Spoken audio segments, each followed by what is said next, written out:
샬롬. 오늘은 사무엘하 9장 1절로 13절의 말씀을 우리가 나눔합니다. 다윗은 이스라엘이 대적이 되고 있는 주변국들을 정복하고 어느 정도 나라의 기틀이 안정되자 그동안 잊고 있었던 요나단과 약속을 지키기 위해서 요나단 가문에 살아있는 자를 찾습니다.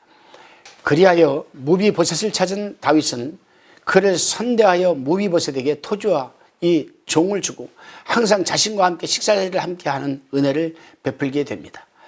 다윗은 사울 왕으로 인하여 그의 젊은 시절의 많은 부분을 도망자로서 유리하는 삶을 살 수밖에 없었지만 사울 왕의 아들 요나단과의 우정으로 인하여 요나단에게 큰 위로와 은혜를 받은 적이 있습니다. 그러한 요나단의 은혜를 기억한 다윗은 이스라엘이 왕이 되어서도 사울의 집안을 멸시하지 않고 그 후손 중 살아남은 자 무비보셋을 찾아서 은혜를 베풀고 있습니다. 고대 근동국가에서 새 왕조가 세워지면 새 왕은 모반의 가능성을 없애기 위해 전 왕조의 혈통을 모두 제거하는 것이 바로 상례였습니다. 그러나 다윗은 요나단과의 우정, 맹약과 은혜를 기억하며 그 아들 무비보셋을 찾아서 선대해 주었습니다. 더욱이 무비보셋이 절름발이었음에도 불구하고 그를 왕자 중 하나, 즉 친아들처럼 대한 이 사실은 언약에 대한 신실함과 입은 은혜를 사랑으로 보존할 줄 아는 다윗의 신앙적 인격을 보여주는 모습입니다. 그렇습니다. 다윗 또한 하나님께 일방적인 은혜와 사랑을 입은 사람입니다. 하나님께서는 다윗이 왕이 될 만한 그 어떤 환경과 조건도 없음에도 불구하고 다윗이 이스라엘 통일왕으로 세워지기까지 인도 보호하여 주시고 또한 이 무비보셋처럼 절름거리는 많은 사람들을 자신에게 붙여서 은혜를 베풀게 하시고 은혜를 입게 하셨습니다.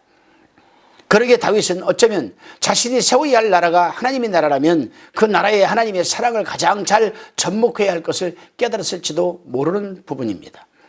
사람이 살아가다 보면 은혜 갚는 사람도 있고 은혜를 받은 사람이 있기 마련입니다. 이것이 인간의 도리요 인간적인 삶의 정도인 겁니다. 성경은 온통 은혜 받은 사람들에 대한 기록으로 가득 차 있습니다. 사실 인간은 하나님으로부터 모두가 은혜를 받고 살아가는 사람들입니다. 하나님이 인간들에게 베푸시는 은혜는 두 가지가 있는데 보편적 은혜와 특별한 은혜입니다. 빛과 공기와 내리는 비는 믿는 자나 믿지 않는 자 모두에게 내리시는 하나님의 보편적인 이 은혜인 겁니다.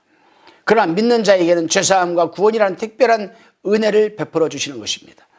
우리 또한 다윗처럼 하나님으로부터 그 어떤 공로 하나 없이 죄사함의 은총과 구속의 은혜를 입어 왕같은 재상적인 삶을 살아가고 있기에 우리도 이 무비보셋과 같은 잃어버리는 한 영혼을 찾아가 그들에게 하나님의 사랑과 은혜를 베풀어야 할 것입니다.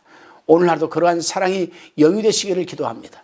주님, 저희는 과거 무비보셋과 같았으나 주님께서 찾아와 주셔서 죄사함의 은총과 구속의 은혜를 입고 왕같은 재상적인 삶을 살아가고 있습니다. 그러한 은혜를 잊지 말게 하여 주시고 주님의 그러한 은혜를 베풀어 살아가는 오늘 하루가 되게 하여 주시옵소서.